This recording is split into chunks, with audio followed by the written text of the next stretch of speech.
I'm so glad we're back in our talking space. Yes. Hello there, our intelligent chismosas. Welcome back to Spilling Tea-ory. So whose tea will we be spilling today? What's the tea? I think we have Heart Evangelista.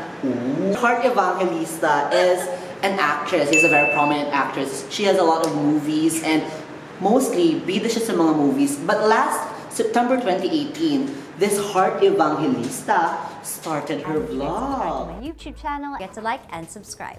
You could subscribe to my channel With 1.31 million subscribers. As of this month. Yes, and of course, she also has an accumulated views of 52 million, sister. 52 million. That's a lot of people following her and watching her videos. That's why we thought it would be important to critique her content.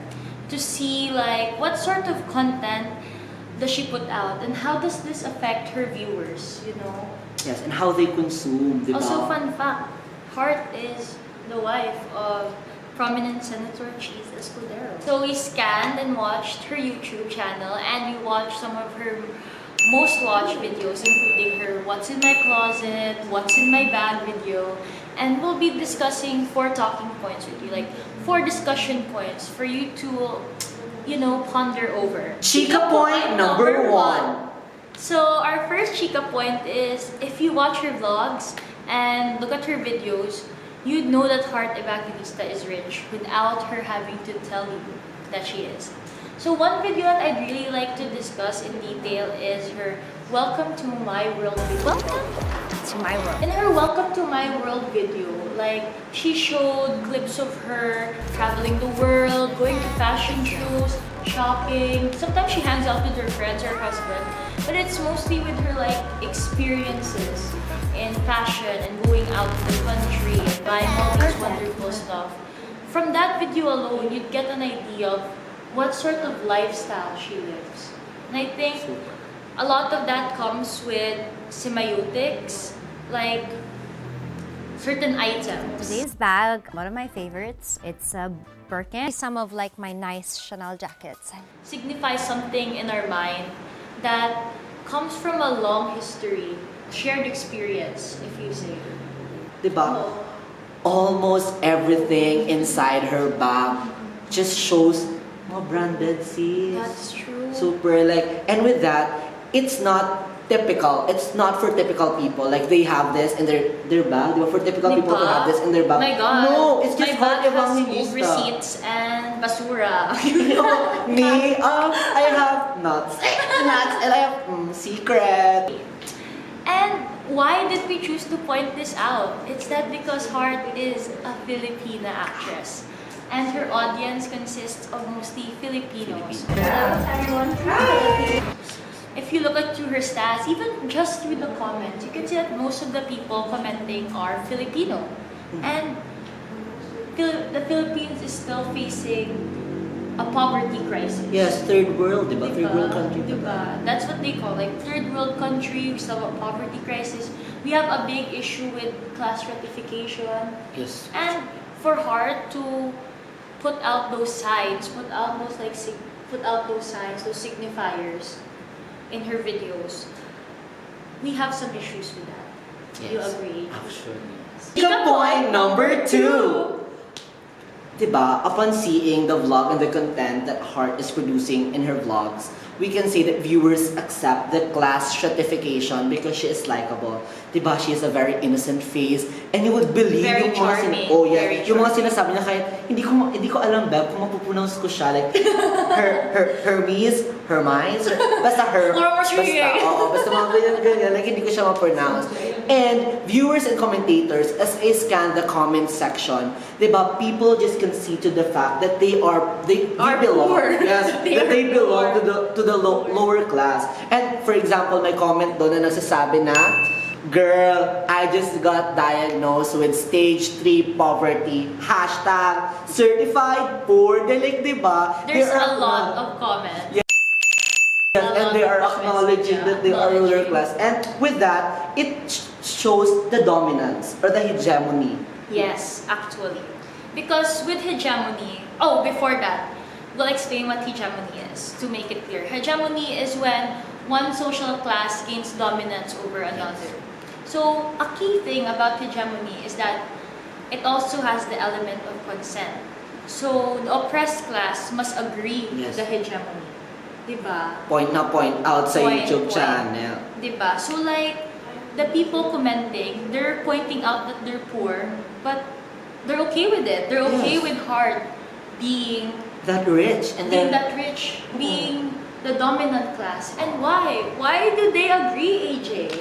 That's because Heart is likable. She's very charming. Yes, so parang hindi ka may insult na, oh, okay, poor talaga ako. Like, sabi ka, oh my gosh, diba? Ang ganda. Like, oh. You will find her very entertaining, watching her vlogs. She's very prim, very proper, very educated, diba? And sometimes she shows a bit of silliness, you know, she likes to show that she can play around with her staff. And I haven't seen her friends in her vlogs, like a few. But you know, like, she's very close, I think, with her staff, and you know, she shows that she's a good girl. She's very sweet.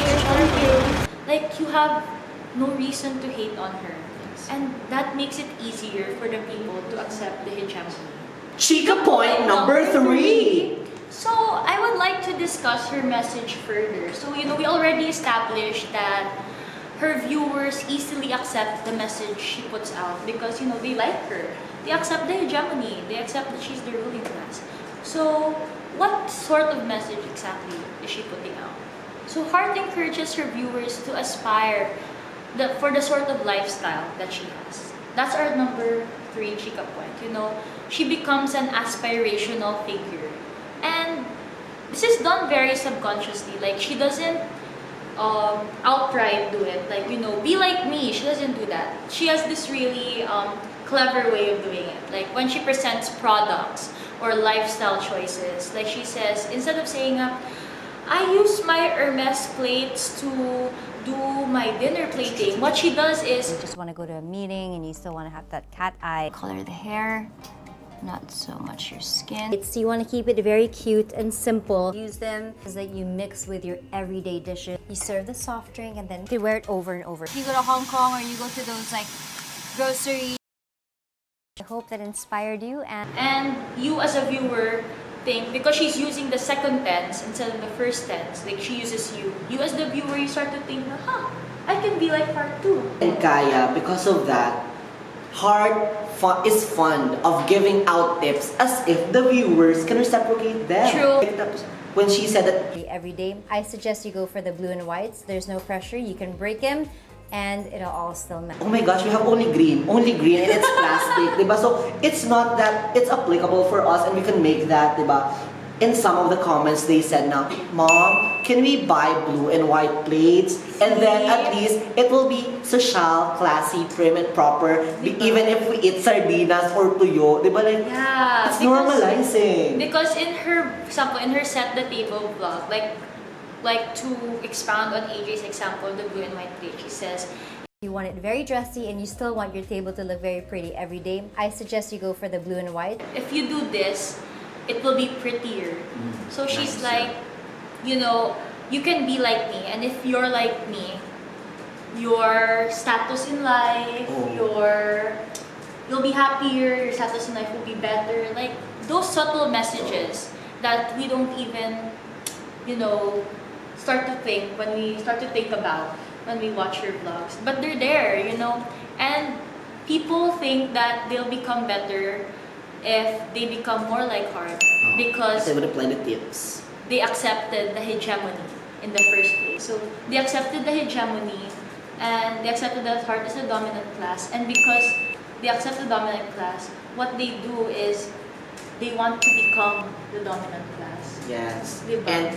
And that can be very problematic because, you know, as a viewer, you'd be tricked into this false consciousness that yes, you'd have this false consciousness that if I just work really, really hard, I can be like her. And if I'm like her, I can be happy, I can be prettier, I can be a better version of myself. Chica point number 4. Okay, So our next chika point is we've already established the hegemony. But Heart is the dominant class. And we established that people have this false consciousness that if they're like her, they can become the dominant class if they follow her lifestyle choices. But what does it mean, AJ, to follow her lifestyle choices? Aspiring to be Heart is falling prey to the culture industry. Diba? Because, I mean, like, okay, example guys, real talk. Like, she doesn't put ads on her videos, okay? Yes, ads, no, diba? no ads, yes. And her fans are really grateful na, oh my god, no AdSense on her YouTube.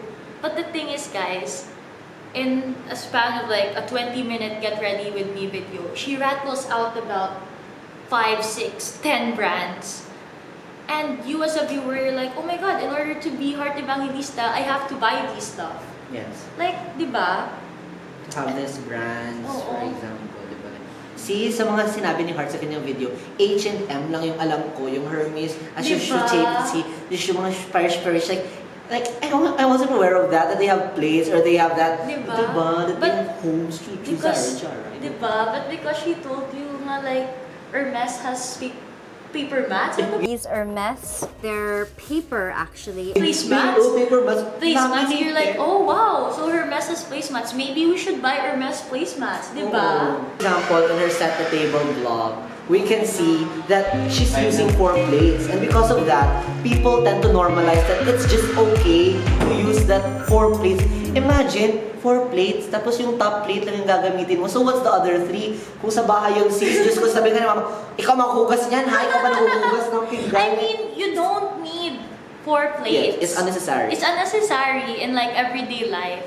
But because Heart tells you that it's This would be very basic, yes, very basic, but very beautiful. When it comes to fashion, I would always say the classic look. This would definitely be my classic. like her viewers, those people who are influenced by her are affected by it and they tend to buy more plates. So this is a great example of the culture industry, AJ. So like basically the culture industry distracts the masses by telling them that they have to adhere to the capitalist agenda, which is buying more, working hard in order to buy more stuff.